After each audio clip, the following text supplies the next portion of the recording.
I've always believed that betrayal doesn't arrive like a thunderclap. It creeps in quietly, like a draft under the door you don't notice until you're shivering. That's how it started. Just quiet. It was a Thursday night, which meant leftovers and me half-watching the news while clearing out my inbox. Nothing unusual about that. The city outside our high-rise apartment buzzed with life. Car horns, distant sirens, people rushing to wherever they thought they needed to be. Inside, it was still. I was waiting for Rachel, my wife of 6 years, to get home. She texted around 8 p.m. Client dinner ran long. Be back soon. Love you. I read it once, then again because something about it didn't sit right. It wasn't the words themselves, it was how they felt. Polished. Tidy. Like they were meant to sound normal. Rachel never used periods in her texts. Ever. Not unless she was trying to sound composed. Or distant. She finally walked in close to 9:30. "Hey babe," she said, slipping off her heels by the door. Her tone was breezy, too breezy. "Sorry I'm late. Traffic was a nightmare." She didn't look stressed. In fact, she looked composed, like someone who'd had a glass of wine and good conversation. Her beige dress hugged her just enough to turn heads, and her hair, soft curls a little tousled, looked like it had been played with. Not by the wind, not by me. Then came the perfume. God, that perfume. A floral amber blend I only ever smelled on her twice a year, maybe 3 if we were lucky.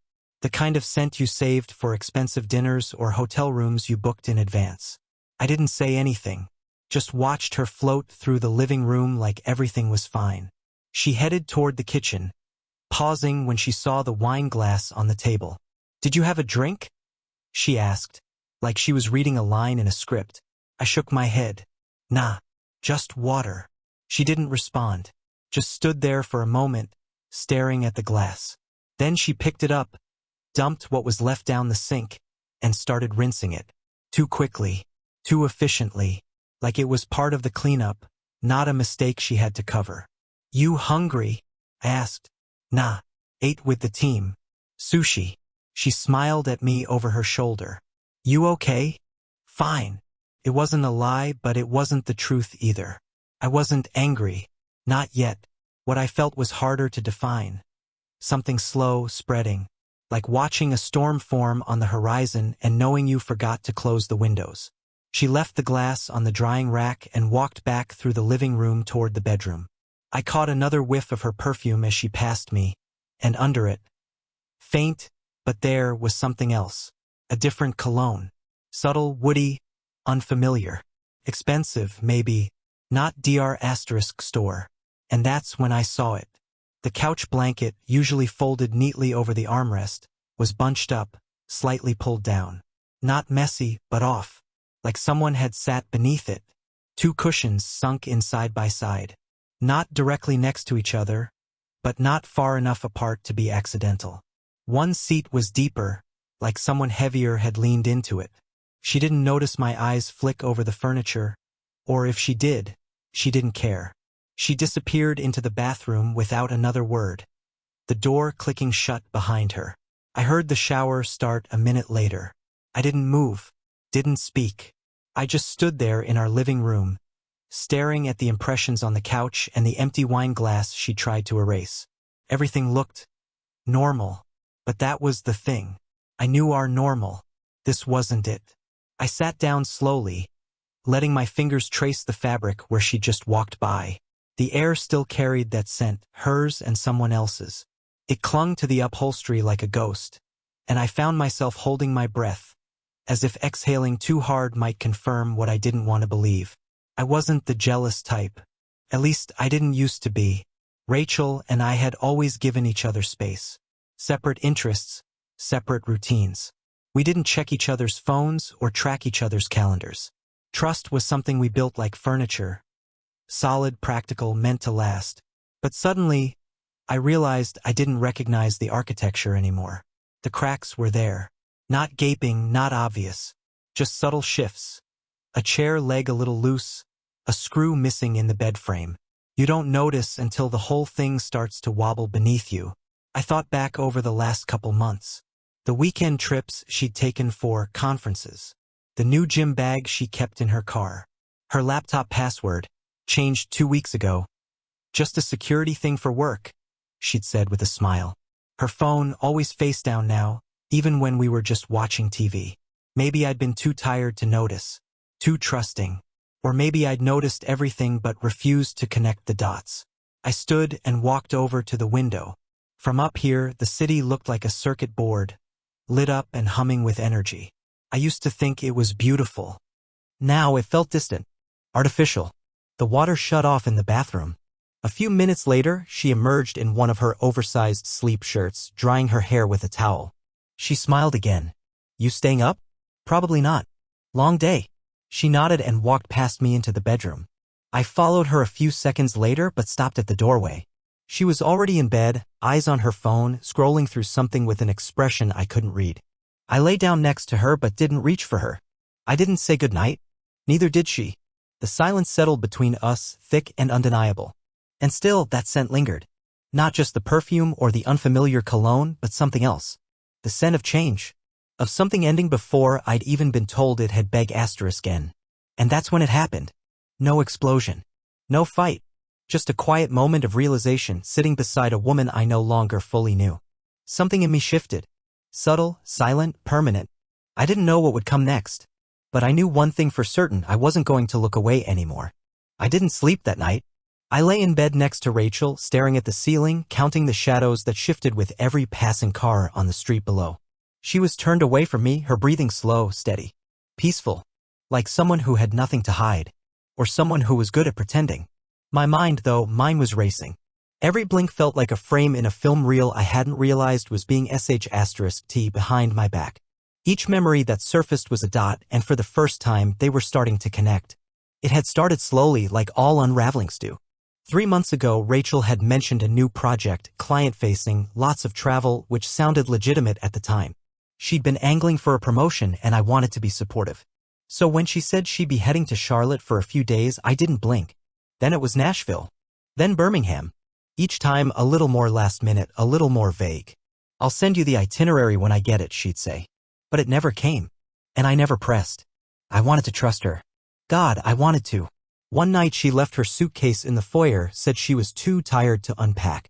I passed it while heading to the kitchen and noticed something sticking out of the side pocket, a receipt from a boutique hotel in Chattanooga.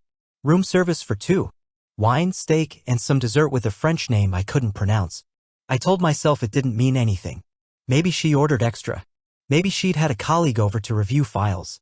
Rationalizations are easy when you're afraid of what the truth might be. That same week, she changed her laptop password.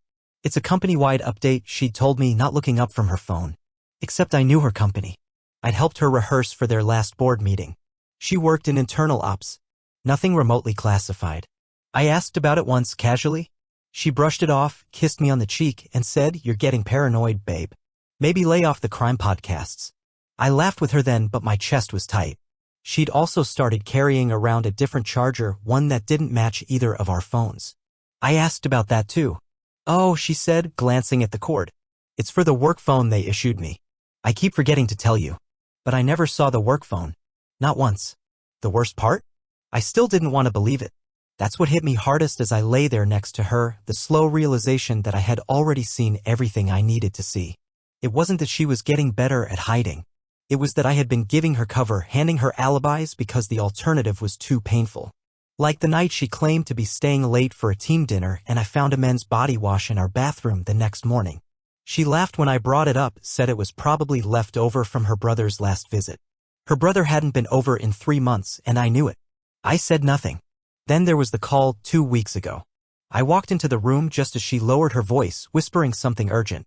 When she saw me, she smiled too wide, hit pause on the call, and immediately played a video from TikTok at full volume as if nothing unusual had been happening.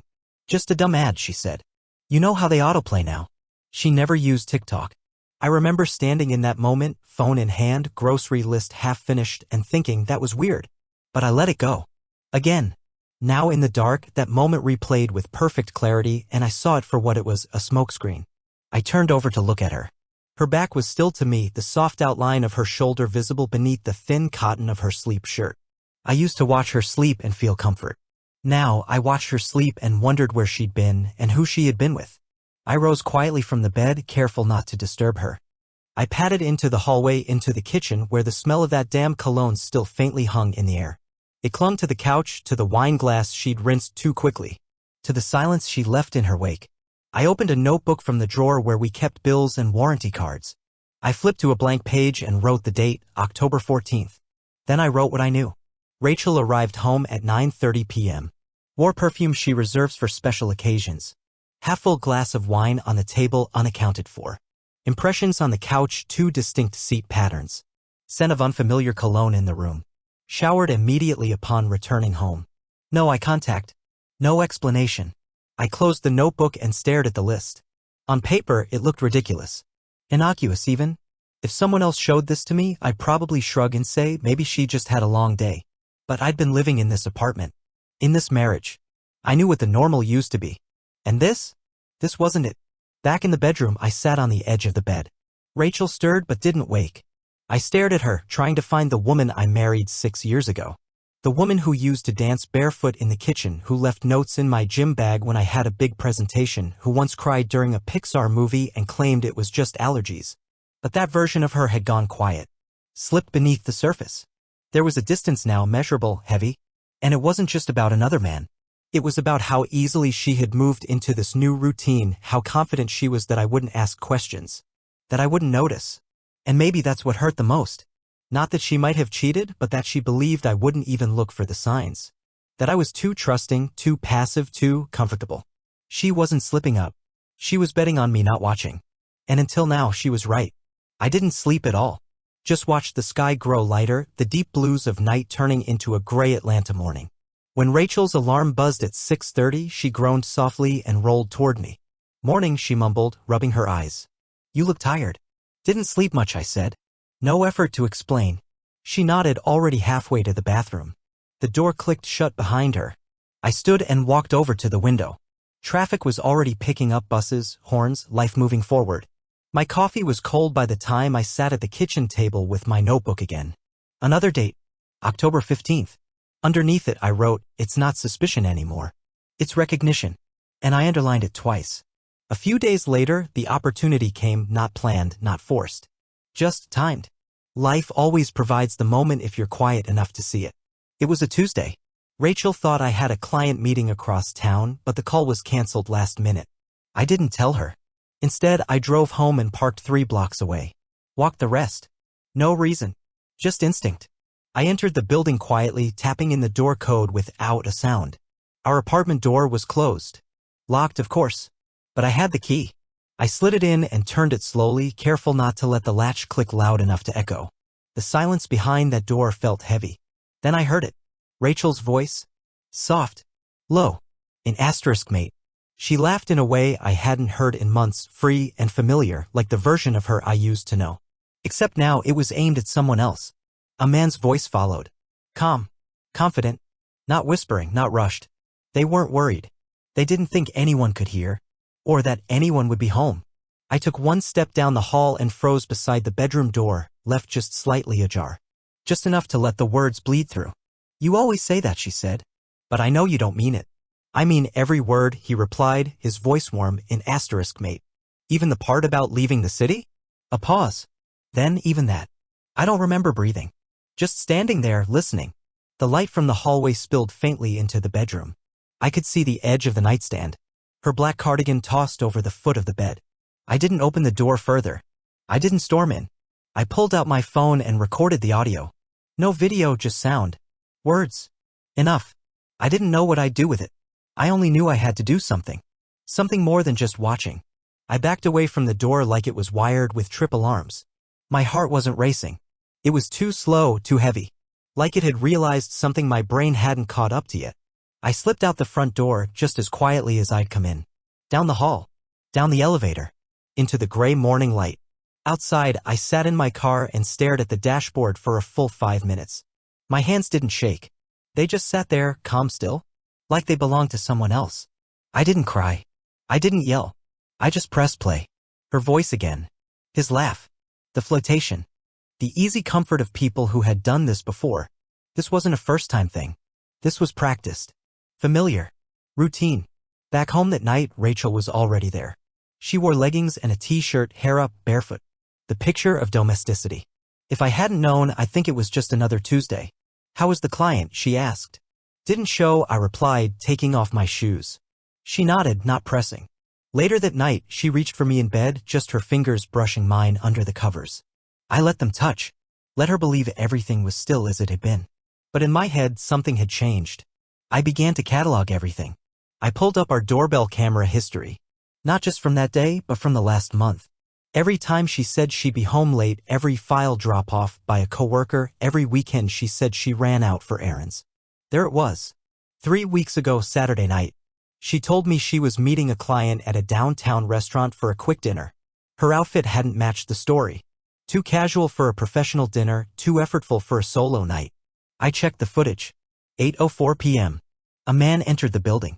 Sports jacket, slim build, mid-30s. Holding a takeout bag in one hand, bottle of wine in the other. He smiled toward the camera before she buzzed him in. He didn't look like a coworker. 10:11 p.m. He left. No takeout containers. The wine bottle was gone. He adjusted his jacket as he walked, buttoning it like he'd gotten comfortable inside and had forgotten until now.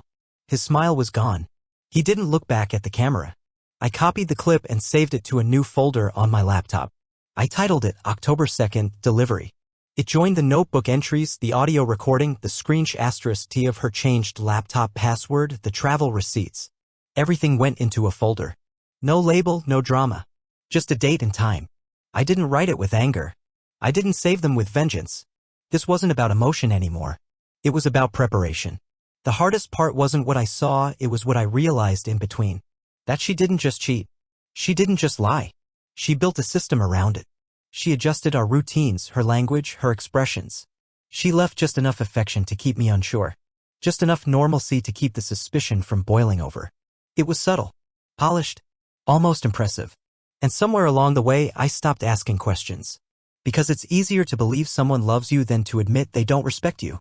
The next night, I stayed up later than usual and watched her brush her teeth from the hallway. She didn't notice. She hummed softly, checking her phone between rinses, thumbs moving fast. When she caught me watching, she smiled. Creep, she teased. How long were you standing there? Long enough. She laughed and kissed my cheek as she passed by. I waited until she was in bed to retrieve the flash drive I'd hidden behind the spice rack. It contained backups of everything I'd found. I didn't know where this was headed yet, but I knew one thing for sure. If this story was going to end, it would end with clarity. And this time, I wouldn't be the one left guessing. I woke before the sun, no alarm, no reason. Just awake. The kind of alert that doesn't come from rest, but from resolve. Rachel was still asleep. Curled up on her side, arm tucked under her pillow, breathing steady like someone with nothing on her conscience. I stood at the edge of the bed and watched her for a moment, not in affection, not in anger. Just study. Like trying to read the last line of a book you already know the ending to. Then I got dressed. Quietly, I pulled on jeans, a gray t-shirt, the hoodie I usually kept slung over the back of the kitchen chair. I slid my phone and keys into my pocket and headed for the door. I didn't say goodbye. Downstairs, the city was still stretching awake, dog walkers, joggers, that early hum of Atlanta traffic. I walked 2 blocks to the cafe we used to go to on Sundays. I didn't order anything. Just sat outside on the patio watching the street. Letting the world move while I didn't. The difference in me that morning wasn't anger. It was detachment. I had spent weeks watching her, collecting fragments, sorting details. I hadn't reacted. I'd resisted the urge to confront. But now it felt like something inside had cooled. Hardened. I wasn't preparing anymore. I was already in motion. That afternoon, while she was at work, or at least wherever she said she was, I changed every password I had. Email, bank logins, cloud storage. Everything. Then I opened the shared finance app we used. I stared at it for a while, our balances, the savings we'd built, the credit cards, the auto payments tied to her phone and gym membership and Spotify account. I didn't delete anything. I just rerouted it. I'd opened a separate bank account 2 months earlier. I told myself it was just for personal budgeting. But somewhere deeper, I knew it was for something else. That day, I moved half of our savings into it. I closed 2 joint cards and submitted a change of address form for my credit reports. Every change I made was clean, legal, logged, but intentional. She didn't notice. That night, she came home humming to herself, scrolling on her phone as she kicked off her heels. "Dinner?" she asked. "Should I make pasta?" "Not hungry," I said, not looking up from the TV. She didn't press, just wandered into the kitchen, started boiling water anyway. I watched her through the reflection in the window, singing softly, checking her phone every few minutes, laughing quietly at a message she didn't share. By the time she finished cooking, I had already started logging her business trips in my document folder. Notations, receipts I'd quietly photographed, dates that didn't match her calendar invites. Each one was time-stamped, clean. A narrative was forming, not a messy accusation but a record. Later that week, she asked if I wanted to go to her company's fall mixer. I said I'd think about it. "Come on," she said, nudging me on the couch. "It'll be fun. Drinks, food. You like the rooftop?" I shrugged. "Maybe." She smiled, but it didn't reach her eyes. And that's when I knew. She felt it. The shift. Something in me wasn't reaching for her anymore. On Friday, while she was in the shower, I took her work bag and checked the side pocket. She never locked it. She didn't think she had to. Inside was the second phone, the one she claimed belonged to her office. No company label, no security case, just a personal iPhone with a photo of her at the beach as the lock screen. I didn't open it. I just took a picture of it sitting in her bag. Time-stamped, noted, filed away. By Sunday, I had finished transferring our shared documents from the cloud to my private drive. She never noticed. I wiped our home desktop and reinstalled the OS. Fresh, blank like a house right before the new owners move in. I began pulling our photo albums down. Not all at once, just a frame here, a collage there. Swapping in landscapes, abstract prints. Pieces of a life without faces. She didn't comment. Noticed, maybe, but said nothing. I started sleeping on the edge of the bed. She didn't shift closer. We woke up facing away from each other. Every morning, the space between us felt wider. But we still said, "Love you," out of habit. A sentence with no conviction. The Monday after, I reached out to a friend, James, a lawyer I used to bike with on weekends. I kept it short. "Need to ask about separation logistics." Quietly, he responded within an hour. "Come by the office. We'll keep it private." I met him the next day. Didn't bring any of the files. Just told him what I'd collected. "How long has it been going on?" he asked. "Long enough," I replied. James nodded. "You want scorched earth? Or you want quiet resolution?" I didn't answer right away. I thought about the couch, the wine glass, the men's body wash, the audio, the doorbell footage, the softness in her voice when she wasn't talking to me. "Quiet," I said, "but final." The rest of the meeting was simple. He walked me through the steps, what to preserve, what not to say, what not to do. "The less you reveal now," he said, "the more leverage you have when it matters." I walked out feeling calmer than I had in weeks. When I got home, Rachel was already in the kitchen, chopping vegetables, music playing softly through her phone. She turned and smiled when she saw me. I didn't smile back, and still she said nothing. That night I removed my wedding band, left it on the nightstand. She saw it, picked it up, didn't ask. Instead, she put it in the drawer beside the bed, shut it gently, turned off the light, and rolled away. That was the moment I realized I didn't need to catch her anymore. I already had. The proof didn't matter now. The detachment had done its work. I didn't want revenge. I wanted distance, clean and structured, quiet and complete. The next morning, I booked a storage unit. She didn't notice I started packing things into boxes.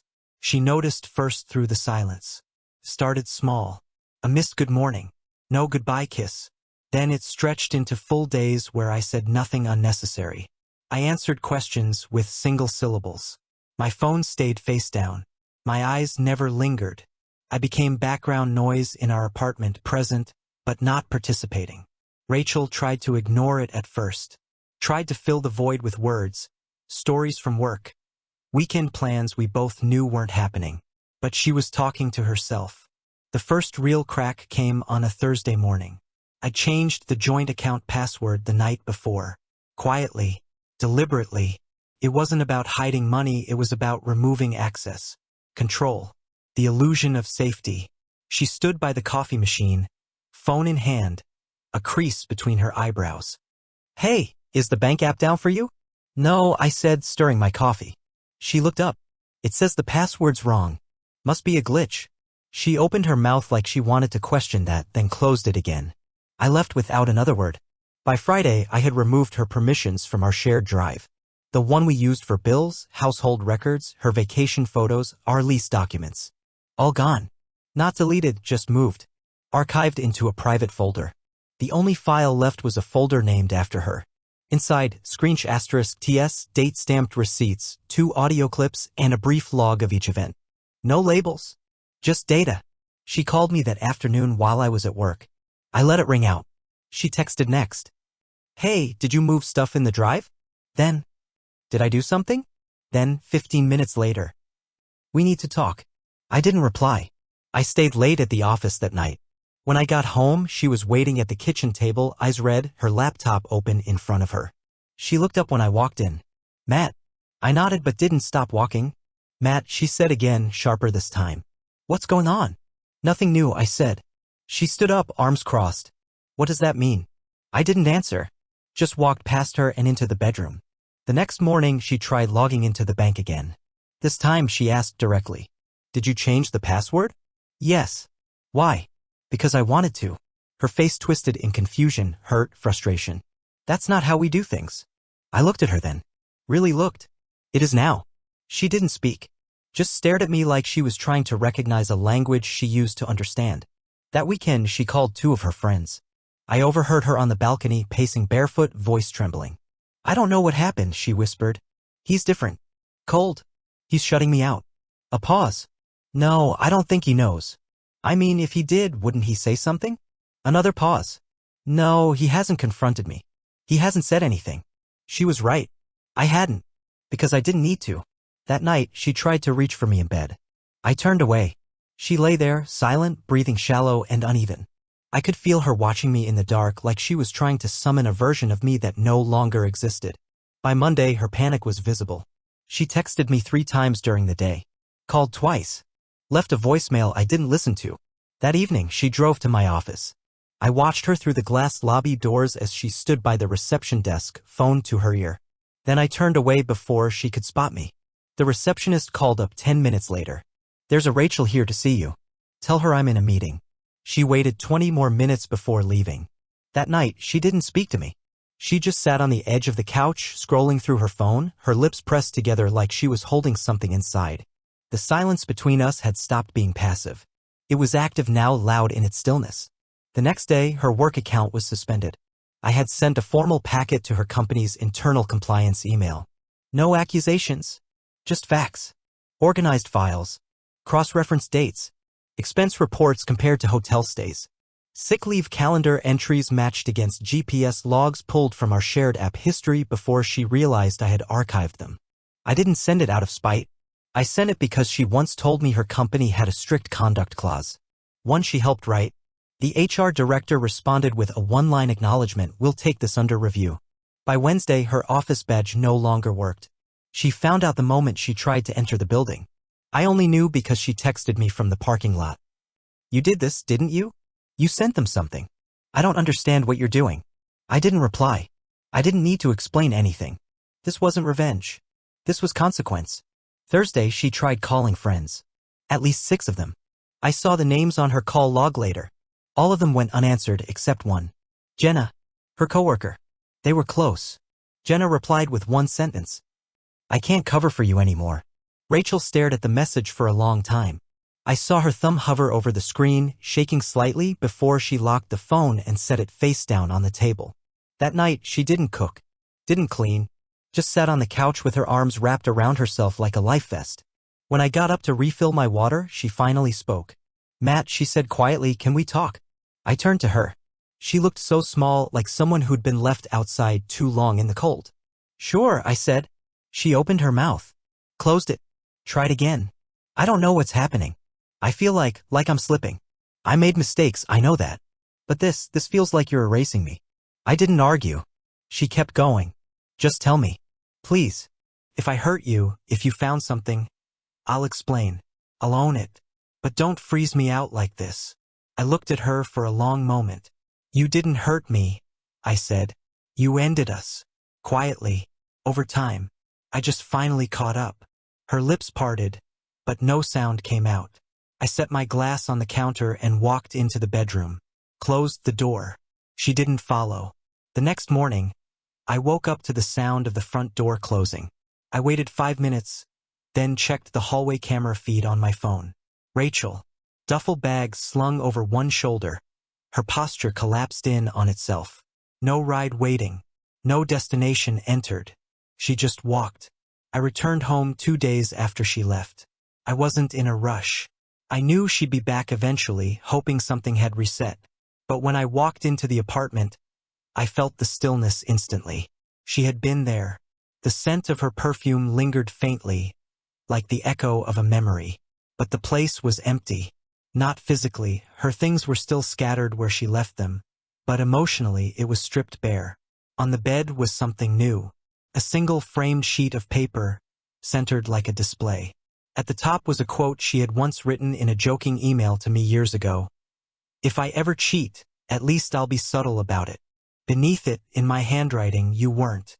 That was all. No photos, no letters, no drama. Just that one quiet message. The rest of the apartment looked untouched. But I had taken everything that mattered with me long before.